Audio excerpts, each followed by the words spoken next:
ano, kay Conway Philippines. Yan na yung unang na-discover na lesbian. Mga elementary po ako. Bali, hindi po talaga ako nagkakagusto sa lalaki. Pero humaanga po ako sa mga lalaki. Hindi lang po talaga ako nagkakagusto. And yun po, parang patagal po ng patagal, nagkakaroon po ako ng feeling sa kaibigan kong babae. Yun po, doon ko po nalaman na lesbian po talaga ako. Alam ba ng parents mo nung una pala na lesbian ka? Actually po hindi. Against po sila talaga. And dahil na rin po sa religion namin. Pero at the same time, yun po talaga yung nararamdaman ko. Kaya hindi ko po talaga pwedeng itago. Hindi ko po maitatago na yun po ako. Yun po. May jowa kang ngayon? Yes po, meron po. Walang may si Kuya Ramel at pati. Ay, yung isa pa. Sino pa yung dalawang pwedeng sumagot? Paano ba yun? Paano? Ano? Paano? Hello, good afternoon po sa inyo lahat. Bali ako po, bata pa lang ako, alam ko na lesbian ako or babae talaga yung gusto ko. It's just that sa family po kasi namin, dalawa kaming part ng LGBT community. So yung brother ko po, yung sumunod sa akin is trans man na ngayon. Hindi lang po ako nag-come out agad kasi una, hindi po open yung mother ko when it comes to that way back then. Pero ngayon naman po, sinusuportahan na niya kami. May jowa ka? Yes po. Okay. May showbiz crush ka ba? Gusto mo sana? Showbiz crush daw. Always, that will always be Kathleen Bernardo po. Si Ace. Ace din yung showbiz crush mo meron. Gusto mo? How about si A? Sino ang showbiz crush mo? Yung meron. Si ano po, Liza Soberano po. Bigate. One more. One more? Isa pa. Yung parang ghost lalaki kanina. Yung lang. Ay, si ano? Ito nakatilaw. Sino dyan? Yung parang lalaki na Sino po yun? Wala yung hair. Oh, him! Her, sorry. Lalaki. Army. Hello. Yun pa din po ba yung question nyo? Hindi iba. Okay. Hindi, yun nga. Okay. I figured out when I was a child, nung una kasi I was wondering, ano yung tinatawag nila na kilig? And I wasn't experiencing that with the guys that they were pushing me with. It was actually back in preschool. Sinong crush mo? I would tell them a name of some boy na I thought was attractive. But every time na nasa class ako, pag kinikiss ako sa cheek ng girl classmates ko, there was a tingling feeling inside my chest. I always felt it. So I think that was the first time I read na parang sign sa akin na you're attracted to women. May jowa ka rin. Yes, meron. Shout out kay Julian. Showbiz crush na di lose. Yeah. Thank you po. Thank you, thank you. Our next question will come from Jeff Fernando of Daily Tribune. Sir Jeff. Hello po. Ang first question ko sa organizers po muna. Yun. Kung sino po ang pwedeng sumagot. Sa Coronation Night po, isa lang ba ang magiging winner or meron mga iba pang titles? Isa lang po, pero meron kaming mga runner-ups. Fourth runner-up, second, third, first runner-up. Okay po. Pwede na bang malaman kung ano yung premyo na makukuha ng winner? Yung grand winner, 50,000 cash, tapos trip to Boracay for two. Wow. Tapos meron silang top surgery from Icon Clinic. Oh, may surgery? Yes po. Galing kay Tokyapi. Thank you, Tokyapi. Ano yung of their choice? Kung ano yung gusto nila yung paggawa? Rhinoplasty or top surgery. Yun lang. Okay. Thank you. Ang next question ko po, kahit sinong tatlo sa candidates pwedeng sumagot. Ang question is, sa based from your experience, mahirap bang maging tomboy ngayon sa Pilipinas? Sino yung gustong sumagot? Tatlo. Base sa experience nyo, ha? Kung pag-uusapan kasi yung mga naging experience namin, considering na nasa 21 to 35 yung age range namin, obviously mahirap talaga kasi ang daming mga taong ayaw sa amin on the basis na hindi kami pasok sa mga expectations nila ng pagiging tao. Pero ngayon kasi, alam ko sa mga kabataan, mahirap pa rin kasi even if mas naging open na raw ang mundo kahit na mas nasasabi na nila sa mga tao na minamahal nila na tomboy sila, ang expectations pa rin sa kanila ay nakakaiba sa amin. Okay. Hanggang sa hindi naipasa yung Socio Equality Bill, mahihirapan pa rin lahat ng mga tao dito na hindi pasok sa heterosexual na identidad. Okay. Number 2, sino gusto sumagot? Pangalawa. Hi, good afternoon.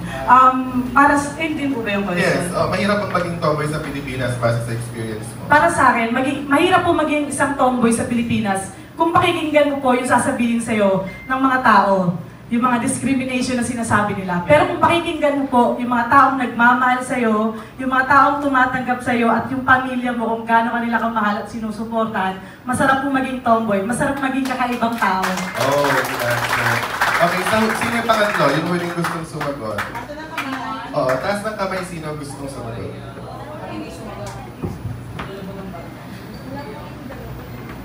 Okay, sa Pasay. Same question. Based sa experience mo, mahirap bang maging tomboy sa ngayon dito sa Pilipinas? Base po sa experience ko, mahirap po maging tomboy. Lalo na po pagdating sa kagaya ko na bata pa lang ako, nagbabasketball na ako. May time po na sumali ako sa men's basketball dahil dito naman po sa Pilipinas, hindi po ganun ka-open na sa bawat lugar may liga ng basketball ng pambabae. Kaya sumasali po ako sa men's basketball. May one time po na pinasali po ako pero ginawa po akong muse. And sa kagaya po sa trabaho, may mga trabaho po na trabahong panlalaki na kaya naman po namin gawin bilang isang tomboy na hindi po natatanggap sa trabaho. Ayun lang po. Okay, salamat po sa mga sagot. Thank you. Good luck sa inyo lahat. Thank you so much. Our next question will come from Neri Almo of GenuineNetwork.com. Organizer na lang po. Pang ilang year na po ba? Tayo ba?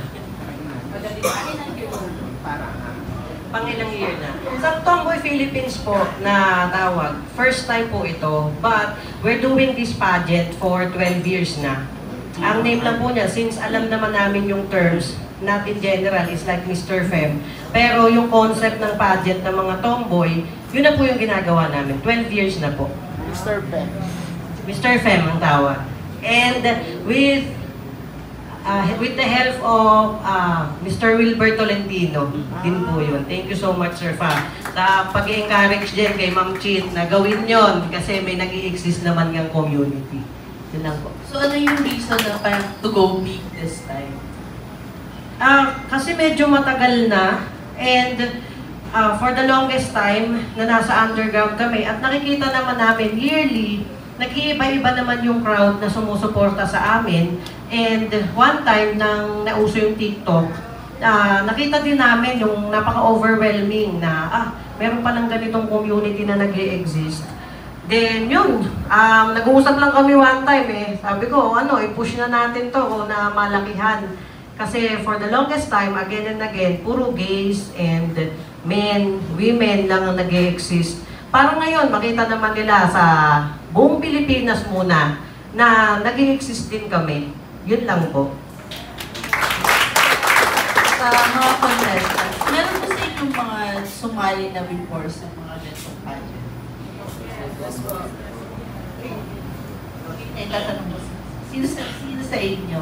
Kahit tatlo, tapos parang please tell us kung ano yung, kamusta yung experience that time at saka compare nyo yung ngayon lang? Ano yung mga preparation? Yung experience Pakilala na lang. Question po. Pakilala mo na bago sagot. Yan purification po from San Pedro City. Yung experience po nung past pageant po. Anong pageant? Laguna Lesbian King po sa summit po sa Laguna. Second runner-up po ako. Siguro po experience ko sa lahat ng pageant po talaga kahit biyasa ka na o hindi, yung kaba nandun po talaga. And kailangan po pinaghahandaan po talaga, hindi basta-basta. Yeah.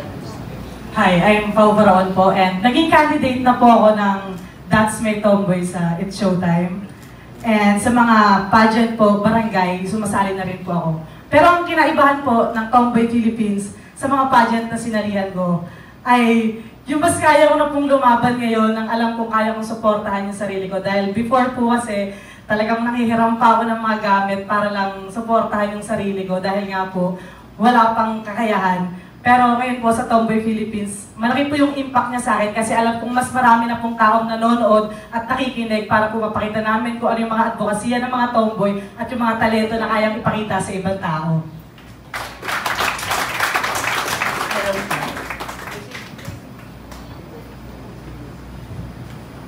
I am Jelly Pablo and I'm representing Navotas City. So I'm a proud advocate, tomboy of joining past pageants, also created by Ms. Cheat and Mr. Coy Santos under Les Wis production. I've already joined some off-cam pageants and I would say that the difference between those off-cam to this Tomboy Philippines is a lot. This has been months preparation for us. We've been juggling our work, our life in this pageant, so it's not really easy. But it's exciting because this is the very first national pageant for tomboys, and it's time for us to come out and show what we have to show. Thank you po. Last na lang, meron ba mga first-timers? First-timers, sino po? Ano yung mga ina-expect nyo sa pageant? Hello po, Mitzian po from Iligan City. Yung mga naging expectations ko kasi before, kasi ang experience ko lang with pageants, Miss Universe. So, pagdating kasi sa mga pageants na pang tomboy, wala siya masyado kahit sa lugar namin. Ang alam ko lang mga barangayan. Pero, nung nalaman ko yung tungkol sa Tomboy Philippines, ang naging expectation ko is maging matrabaho siya. Kasi, na-layout na nila Miss Cheat and nila Sir Cowie yung maging preparation namin months before. And naging totoo nga yung expectation na yun. Pero, ang hindi ko na-expect ay yung mga naging life experiences na nakuha ko from this. Kasi parang nahasa rin yung pagkatao namin all throughout yung preparation namin. Pati yung kahit yung sa confidence namin, yung pag-iisip namin creatively. Yun yung mga hindi ko in-expect na mangyari all throughout the pageant, and super grateful ako sa kanila and sobrang worth it po talaga.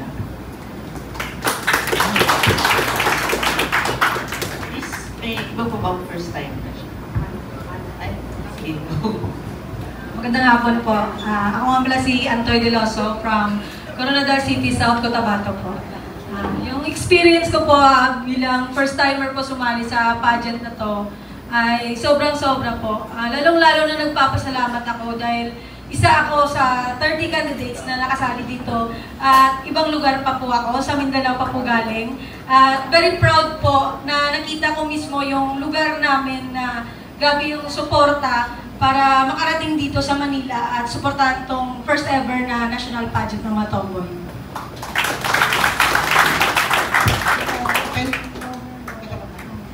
Okay, thank you so much, Mary. Si Sir Bobby muna. Sir Bobby of Manila Bulletin is question. First question, sa Tondo, Balin, Albino. One question, bakit kailangan ikaw ang manalo sa contest nito?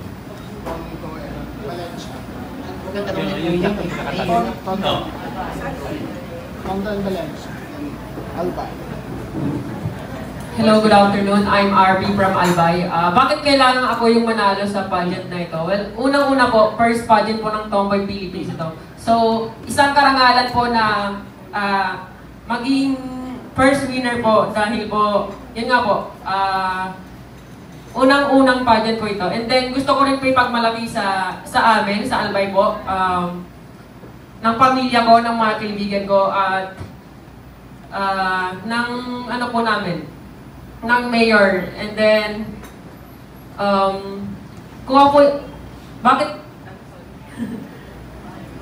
ikaw ang pinakaiwan? Dapat mo na.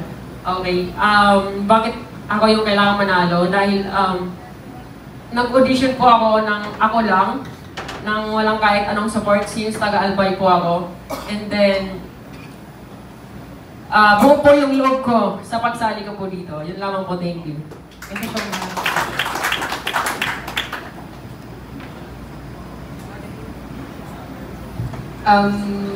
My name is Adrian Sara from Bangsa City of Bukidnon. Bakit kailangan manalo ako dito sa pageant na to? It's because ang dami pong preparation na, actually this is my first time. Meron ako sanalihan sa trabaho, pero hindi ko siya masasabing first time ko kasi inano ko pa rin sarili ko as a freshman for this pageant. So, bakit kailangan? Actually, alam ko church experience lang para sa akin, parang to improve myself. Actually, hindi naman ako nag-i-aim na manalo, pero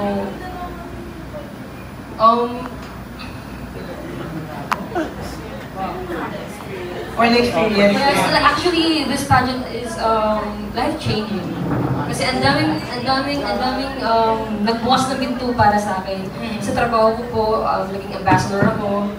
Kinuha ko as sa Spectrum PH as representing Philippines Telus BPO company para sa inclusivity. Yun po, inclusivity. Is yun po. Ang dami na bukas sa pinto sa akin. So, feeling ko, bakit kailangan kong manalo dito is marami na akong sacrifice. Marami ka na.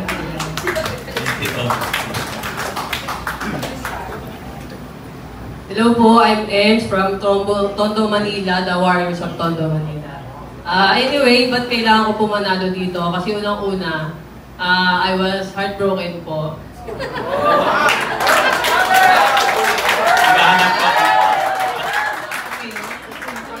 Pangalawa po, sabi ko po kasing disappointment sa buhay. Tsaka kung sakaling manalo po ako dito, this is the greatest achievement na pwedeng mangyari sa akin. Pangatlo po, siyempre, yung mother ko po, hindi po kasi siya naniwala sa pageant na to. Kaya gusto ko maging proud siya sa akin. Then baka po, siyempre, tondo niyan si sa Warriors. Kailangan mapakita ko po at mapanatili ko yung pagiging, yung ipinaglalaban as sa tondo niyan. Yan lang po. Last question. Sa huli, yung tatlong magkakatabi, ayan, sa bumper. Ayan. Ay, sa balik, sorry. Kanino nyo inaalay yung dinidedicate yung pagsali nyo dito sa Tomboy Philippines at Hello. My name is Red Saki from Sambales, Pamatawan.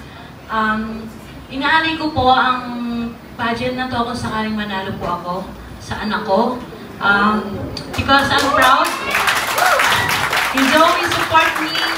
Kahit ganito po ako, naiintindihan ko ng anak ko yung sitwasyon ko. Then, proud na proud po siya sa akin.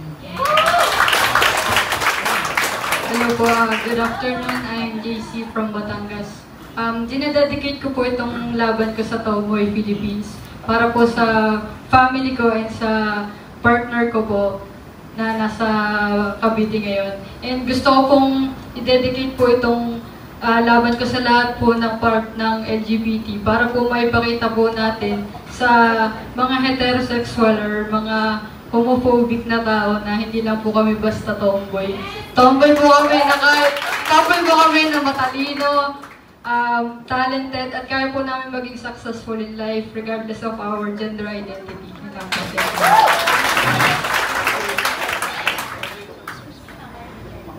Hello po, good afternoon everyone. Once again, I'm Keith Martin from Gerald Santos City po. Bali, inaalin ko po yung laban na to sa family ko, especially po kay Papa. Kasi since day one, since na ipinanganak ako sa mundo, lagi siyang nandoon sa akin. Actually, ang reason po talaga na nag-out po ako is that meron pa akong traumatic experience before. But then, actually si Papa yung pinakaunang tao, pinakaunang lalaki nakaalam. Ayun, hindi niya po ako like kinakwel. Pagkos ako ay kanyang tinanggap ng buong buo. Kaya po talagang inaalay ko po ito sa aking ama. Dwight Martin, laban. Thank you and good luck. Okay, thank you.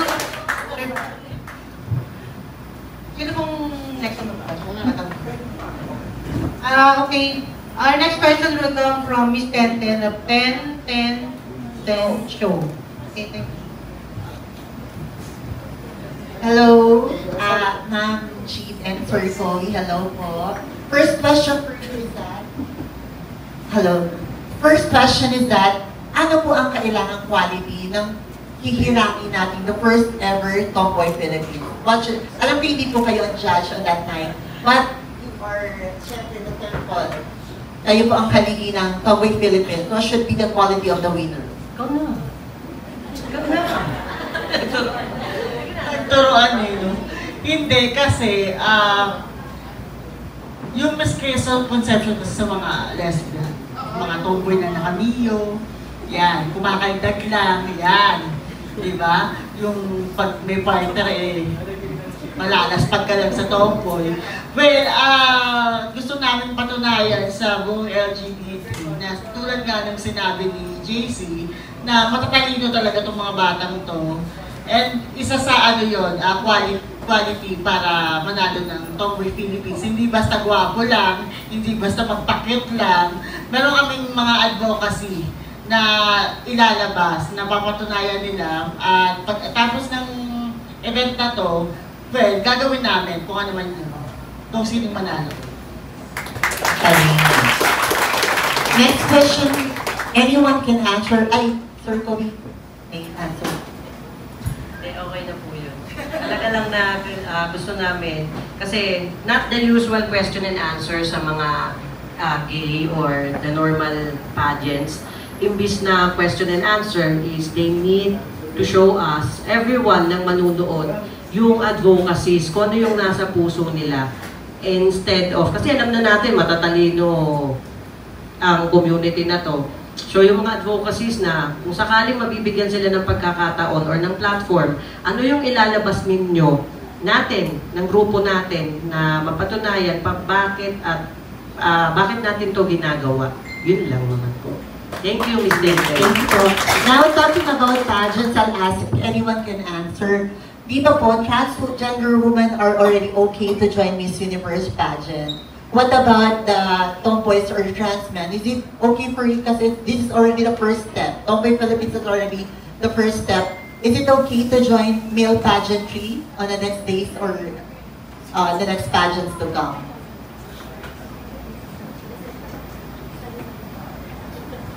Hello, good afternoon. Mitzi Ann Cogolet from Iligan City. If someone identifies as a man, bakit hindi siya pwedeng sumali ng male pageants?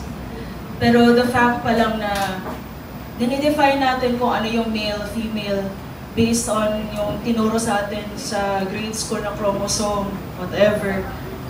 Pero time and time again, that was already disproved in graduate studies. Hindi lang dito sa Pilipinas, doon pa sa US, kung mas maniniwala yung mga tao sa international na mga studies. So, kung maglalaban-laban ng mga tao, sa anong ibig sabihin ng pagkababae? Ano ibig sabihin ng pagkalalaki? Parang nasasayang lang yung oras. Kasi at the end of the day, nanonood sila ng pageant, na-entertain sila, kahit sino man yung nandyan. Yan lang po.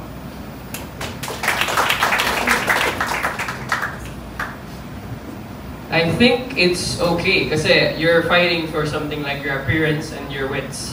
It's not like the Olympics or sports where pagka you're a trans man or a trans woman, may difference talaga kahit paano dun sa physique mo. Like you still have more testosterone than regular women in that case. But for the case of pageantry, I think it's okay kasi nga we're just fighting with how we look and how we can think or speak in public. So it's not a problem for me. And also it will be a great representation of our community, isn't it? Yes, it would be. Kasi you can really see, you can show the world that I am a trans man, so I look like a man right now.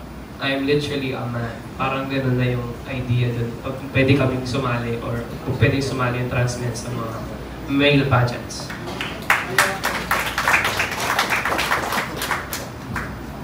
So, Pao po. So if ever Pao will be the winner of the first ever Tomboy Philippines, will you like also to join any male pageantry on the next? Hello po. Para sa akin, sorry, Para sa akin, hindi po siguro na dapat sumali sa panglalaki na pageant.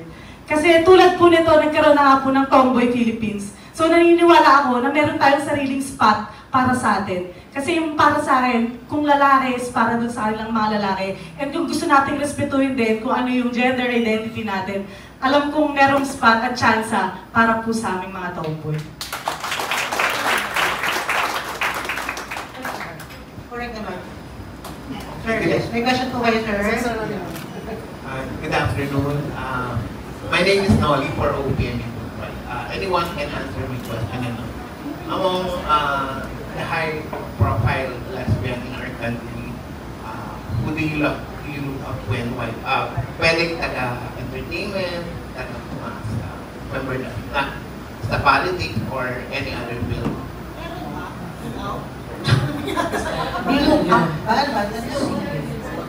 Si Pasay na lang kaya, Camarines. Yeah. Can we also hear from those who are not yet answering? Yeah. So that we can see all the candidates now. Sino yung hindi pa? Huwag mahiya. Sino pa di sumasagot? Yeah. Let's hear the voices of everyone. Yes, I'm Jan Anit po from Antipolo. So, usually sa office na bubuli ako as Charis. So, siya yung nilulook up ko. Kasi sobrang successful niya na pagdating sa pagkanta. So, international kumakanta na siya. Yun lang nung time na nag-out siya, bumagsak yung career niya. But still, nilalaban niya yung pagiging lesbian niya. And nakaka-proud po yun. So, thank you. Jay Cyrus. How about the others? Jelly.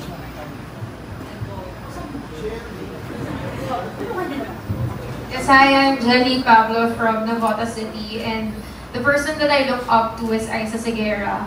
In the long run, from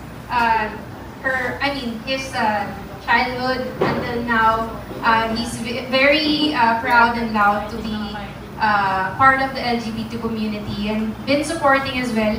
And I'm very thankful kasi na-invitahan din po nila kami sa nilang play nila. And that's really welcoming feeling sa amin na there's like us na nasa class na or nasa entertainment or who's been very successful supporting us, who's joining and just begin.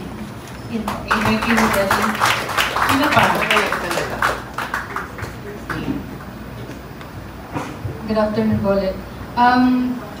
Siguro po kung meron pong lesbian na nilook up to po, si Jake Cyrus din po yung sa akin. Kasi I admire his bravery and courage na mag-out despite of his, yung pagiging sikat niya na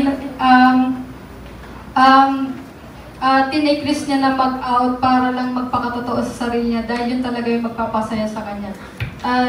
Hinahangaan ko po yung katabangan niya na pinagpalit niya po yung famous niya sa pag-out niya sa gender identity niya. At ngayon po, kahit po nag-out po siya, gumagawa po siya ulit ng way para mas makilala siya as Jake Cyrus. Yun lang po. Thank you.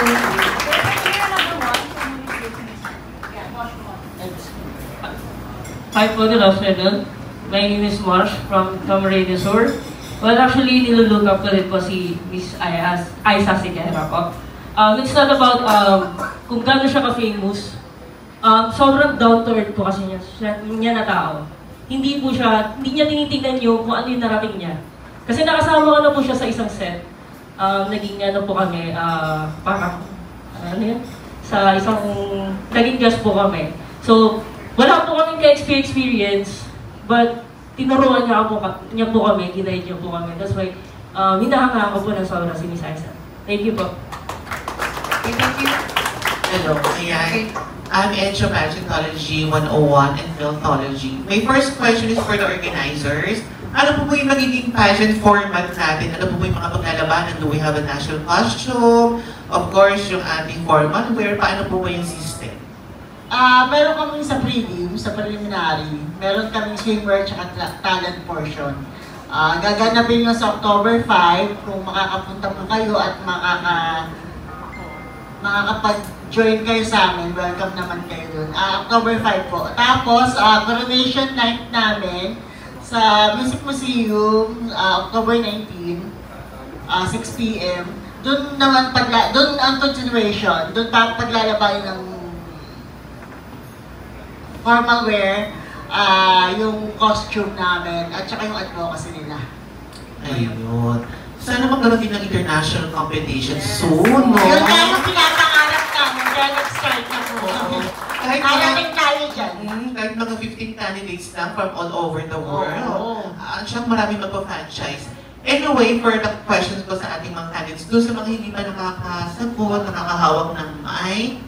So, of course, ang dami-daming pageant. And then itong Tomboy Philippines yung unique pageant this year. Why pageant fans, of course, like me, should also give focus or attention dito sa Tomboy Philippines. In fairness, nag-viral yung announcement natin. Pasabog yun. Bakit kailangan magbigay tayo ng attention dito sa pageant na ito? Ako po kasi, yung girlfriend ko po kasi, parang para sa akin, mataas na siya kasi parang ang dami nang narating, parang ganito, parang sinusuportahan niya po kasi ako na sumali sa Tomboy Philippines. Actually, hindi nga po ako yung nagpasa ng set card ko or audition. So parang ako, gusto ko mag-focus dito para makita ng mga tao na mapantayan ko siya. Hindi naman sa nakikipag-kompetensya ako sa girlfriend ko. Parang gusto ko lang na kung proud yung tao sa kanya, proud din sila sa akin. Parang gusto ko may pagmalaki namin dalawa na lumalaban kami at saka kinakaya namin ang lahat na magkasama. Ayan. Sino ba yung gusto sumagot? Bakit kailangan namin mga pageant fans na magbigay atensyon dito sa ating Tomboy Philippines? Good afternoon. I'm Prince Obliada from Quezon City. Bale, ito pong pageant na Tomboy Philippines, nagre-raise siya or nagro-broaden ng awareness na yun nga, hindi lang babae, hindi lang lalaki. Meron ding community ng mga LGBT, especially sa kagaya namin ng mga tomboy, na para masuportahan yung mga kapwa namin LGBT na kumbaga nakatago sa closet, na maraming sumusuporta at nagmamahal sa kagaya. Thank you. Ayun. Magandang hapon po. Unang-una, gusto ko po yung pagtuunan nyo ng pansin yung pageant namin ngayon. Kasi isa-isa sa amin, sa 30 candidates, bawal pa po kasi namin sabihin yung mga advocacy namin. Or may ibang naman dito candidates na sinasabi yung mga advocacy. Gusto ko aabangan talaga tong pageant na to at makita yung 30 na advocacy namin kung ano yung maidudulot sa ating mundo or kung sino man ang makakita sa pageant na to. Yun lang po. Ayun, last na lang question po. Ano nga po yung service na i-provide kapag nanalo? Nose sleep, tama ba? Rhinoplasty, sorry. Ayun, dito kay Mr. Agnes. Yan. Ikaw na yan. Ikaw muna. Oo. Mr. Agnes, ano ba yung service na if ever manalo ka? Ano yung ipapagawa mo if ever manalo ka? For me po kasi hindi ko na po kailangan ng rhinoplasty. Wow! Confident! So, pangarap ko rin po kasi magpa-top surgery po. I see. Kasi pinagpala po ako. Ayun. Alright. Sino ba hindi pa nakakasagot? Isa na lang, hindi na lang, tapos na ako. Sino ba hindi nakakachika?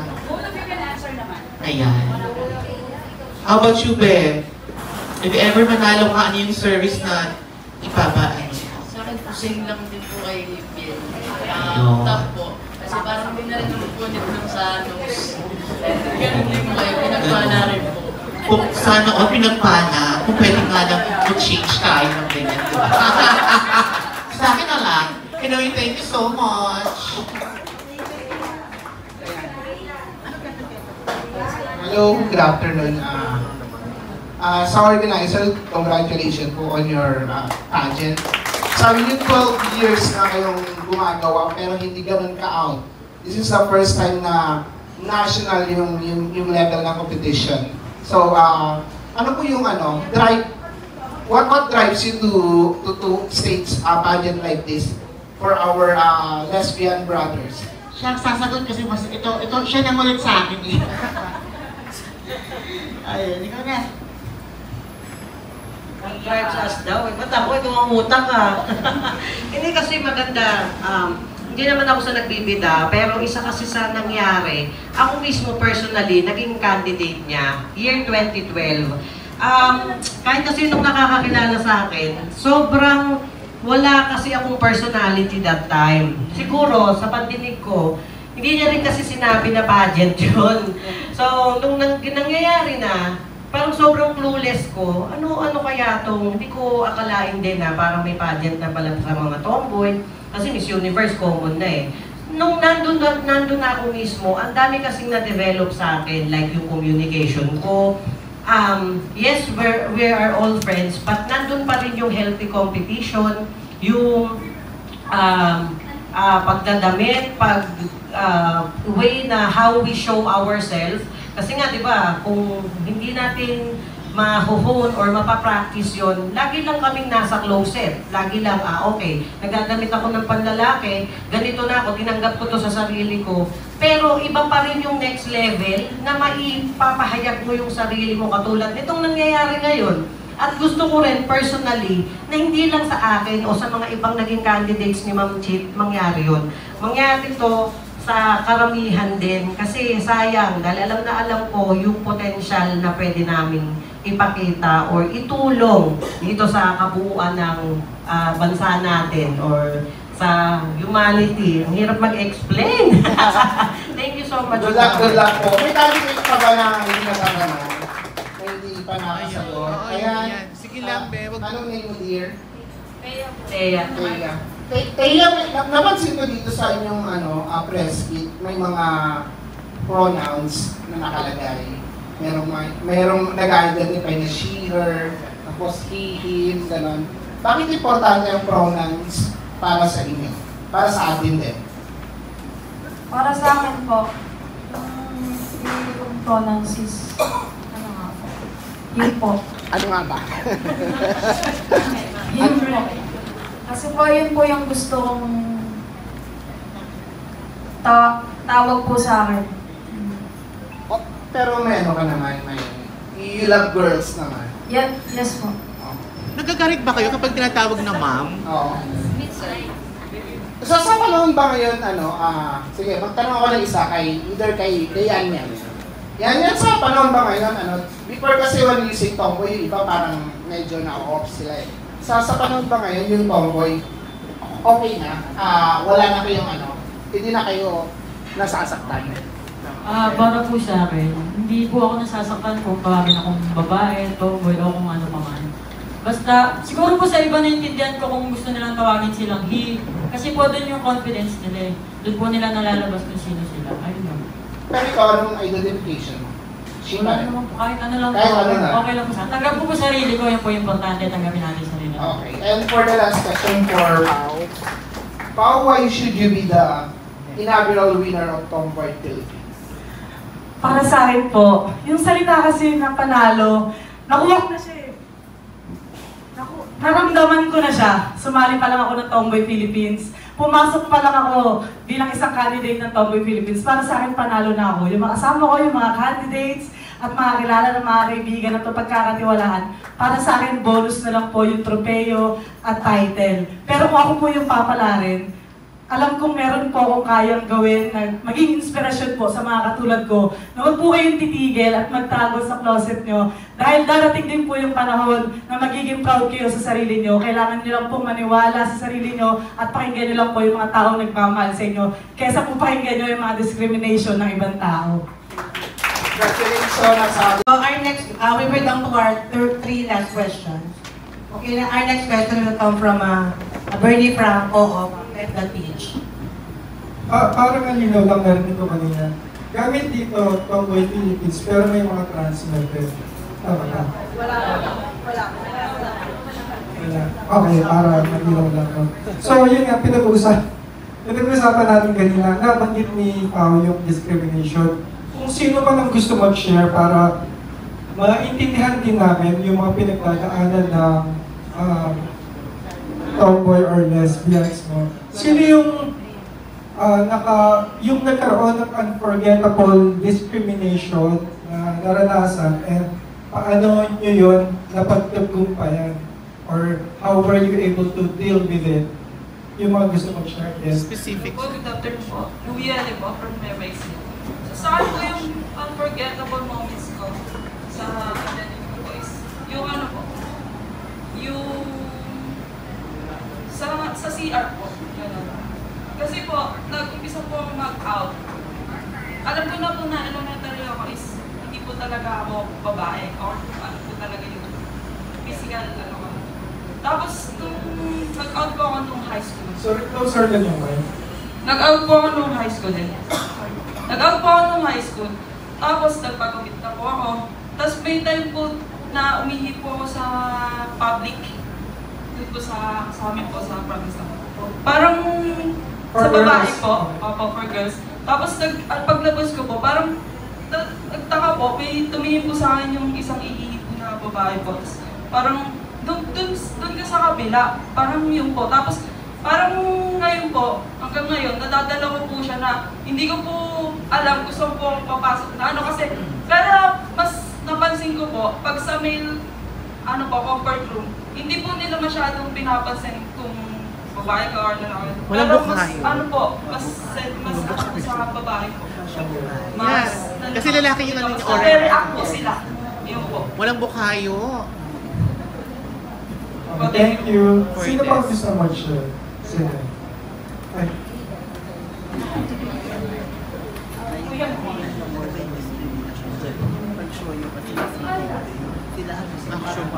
Parang wala naman. Sila sa jeep, kahit Alam po. Ayun. sila. Ako naman po nagkaroon ako ng discrimination ng paghahanap ng trabaho. So yun, dahil tomboy ako, marami akong trabaho, natanggihan ako. And then, nung tinanggap po ako sa trabaho ko ngayon, actually I am working 11 years sa trabaho.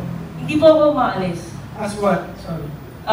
Ngayon po, dati po ano po ako, barista po. Pero ngayon, I am a store manager na po. So, yun po. Kaya ko po siya pinahalagahan, minahal, kasi yun lang po yung nagtanggap sa akin. Kailangan ko. So, sorry, pinagkal ka ng barista ka? Pinaromote po ako. Wow. Ayun po. Sino po yung pagbabarang, yun yung pinatunayan ko sa company na tumanggap sa akin. Congrats. Hello po. Keith Martin po from General Santos City. So, sa akin naman po, may experience pa ako before, like kakagraduate ko lang po ng college, and then of course wala pa po ako experience sa work. Ano po siya, same as Mosh, nag-apply po ako ng work, and then yung physical appearance ko po kasi before, ano na po siya, like nakakat na po. Pero like, pang-babae pa rin po yung aking suot. But then, nag-apply nga po ako, pero po, ang ginawa po sa akin po is, ng manager po mismo ng kumpanyang yun, pinapalit po ako magpalda. So, buti yung kasama ko before, may dala siyang extra palda. So, nagpalda po ako. And then, nag-ano po ko sa final interview. But then, nakakasad lang po kasi ang comment po ng manager po sa akin is, hindi po pwede yung mga tomboy dito sa kumpanya. Kaya sobrang na-down po ako that time. And then, paano po siya na-overcome is that, nakita ko po yung passion ko sa paggagawa ng contents po sa ngayon. Ngayon po, gumagawa po ako ng contents po, lalo po kapag nag-upload po ako sa personal TikTok accounts ko po. And ayun po, doon ko po nakita na dito pala talaga ako, meron pala talaga akong, meron pala talaga tayong lugar, kung baga ganun po. And yan, yun na po, maraming salamat. Anong content na ginagawa mo? More on ano po siya, tomboy, mga pang-tomboys po, ng mga POVs. Okay. Pero when it comes to looking for a job, would you still look for a job after your experience? Actually, ngayon po talaga more on contents po. I'm social media content specialist po. Yun po talaga yung passion ko. Dun po talaga ako nag-focus. Kasi alam ko, dun po yung strength ko. Mas napapakita ko po kung ano. And of course, what we call this. Yung creativity ko po is lalo po siya na-express. Yes po, na-express ko po yung creativity ko. That's it po. Okay, congrats. Ayun. Good afternoon po, I'm Just Remedyo from Muntinlupa City po. Yung hindi ko po makakalimutan yung tulad din po nila Mosh po na hindi na po makapasok sa trabaho dahil po dahil po sa gender na parang hindi po ako tinatanggap kasi dahil po sa tomboy po ako. And then, isa na po akong junior care specialist po sa high precision po bilang isang medical field po.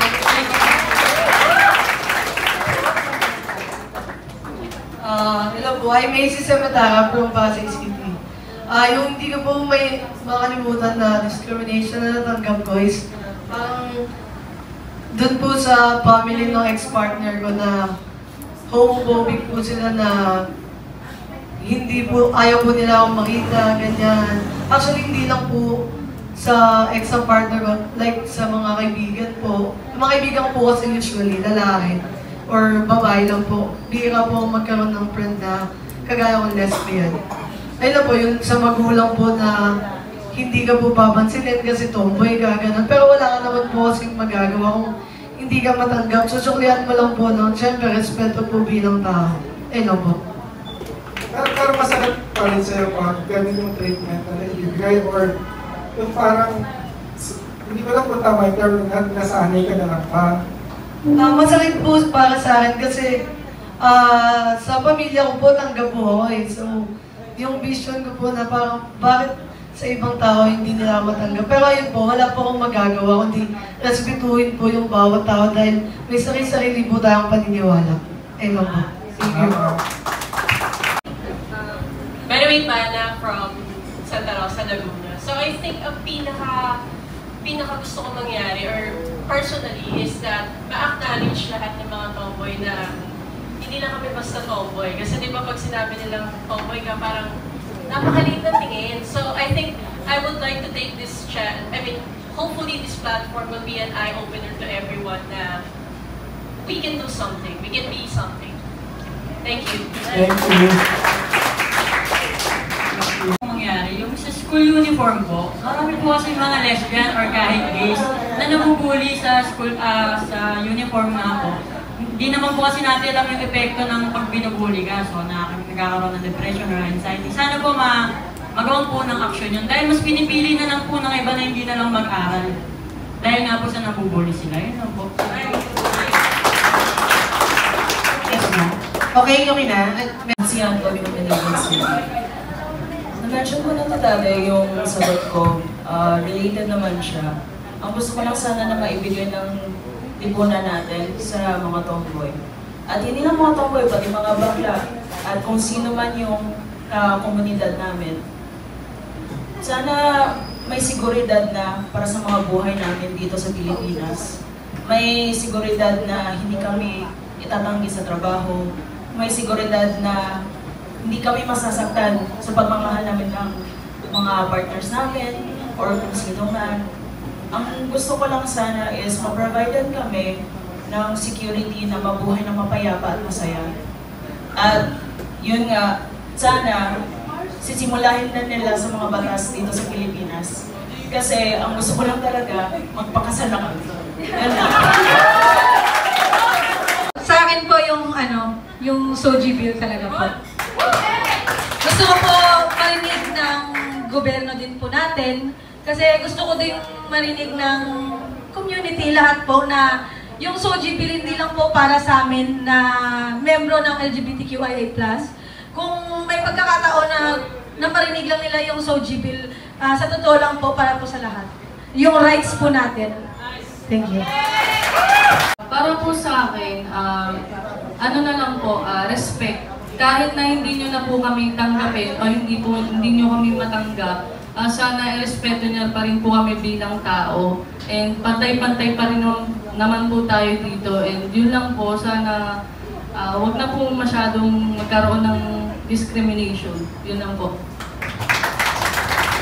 Thank you. Yung sinabi ni Ace na it boils down to respect. Kahit naman po LGBT or hindi, kahit lalaki babae, anyone deserves it. And I guess this is the avenue for us to show na kaming mga tomboy does exist and deserve din namin pong respeto. Maraming salamat. Kabuhay ang mga tomboy. Importante ang suporta ng pamilya sa journey nyo ngayon sa Tomboy Philippines.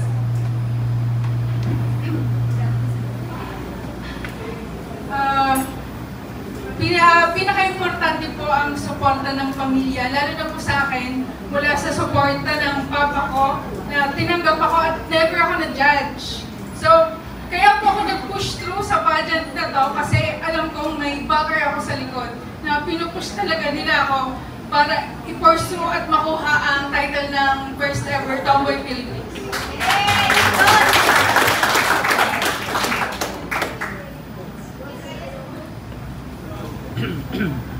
Hello po.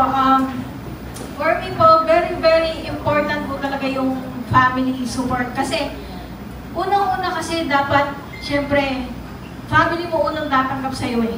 Kasi sila yung kasama mo 24/7. And ako po kasi, mother ko po is very supportive po sa akin. And yung father ko actually passed away na po siya 8 years ago. Pero before po siya nag-pass away, hindi po niya ako tanggap. Pero mga ilang months na, siguro 3 months ganun, tinanggap niya rin po ako. And then, ngayon po yung mother ko po is nasa Qatar. So, OFW po siya. And kahit na may pinagdadaanan po siyang pagsubok doon, sinusuportahan niya pa rin po ako dito.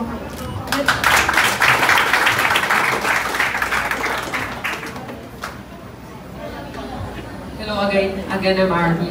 Napaka-importante po na tanggap tayo ng pamilya natin. Kasi kahit tanggap tayo ng lipunan po, kulang pa rin kung walang support from family po. Yan lang po. Thank you. Follow up lang po. So, ano pong gusto niyong sabihin sa mga pamilya, magulang, or relatives na hirap tanggapin yung anak nila na parte ng community?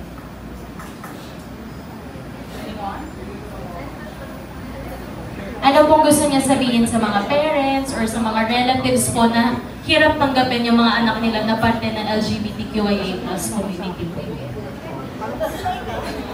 Hi, I'm Prince Obia from Quezon City.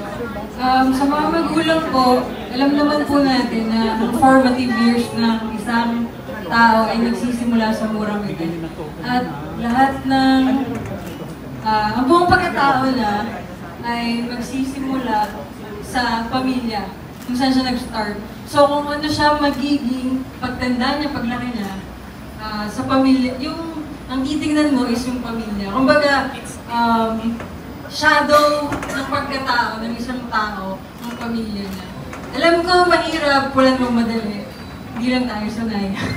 Kasi syempre, bago lahat sa atin to, yun nga, madami na tayo classification. Pero, as long as, anak mo yan, so, at the end of the day, ikaw yung magulang. Ikaw pa rin yung tinitingala ng tao na yan. So, magmahalan na lang. So, anyone can answer this question. If you're going to be born again, and you will be given a chance to, choose your gender, pipiliin niyo bang maging tomboy o hindi? O mas pipiliin niyo maging lalaki, maging babae? At bakit? Anyone can answer. Hello po, good afternoon po, BF po, lahat po. Siguro po kung papanganak po ako ulit, siguro pipiliin ko maging tomboy. Kasi alam ko sa sarili ko na may pagmamalaki ako, tsaka hindi ko kailangan explain sa kahit sinong tao kung bakit ako naging ganito. Yun lang po.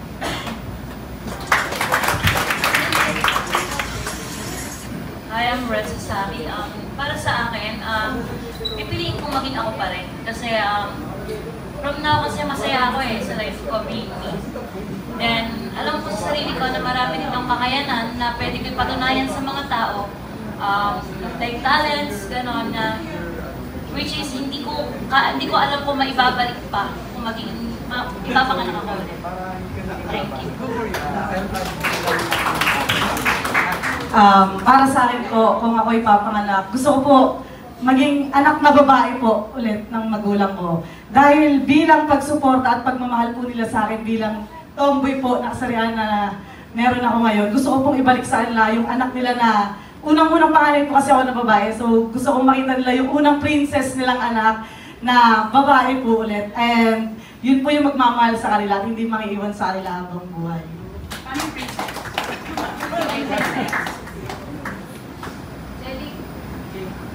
Jelly Pablo po from Navotas City. Ako po, I will still choose to be tomboy kasi I realized po sa lahat ng pinagdaanan ko sa buhay, regardless of the gender, merong struggles, may happiness. So, I found myself happy in this. So, as my life continues and if I give it the chance to be born again, I'd still be who I am. Thank you.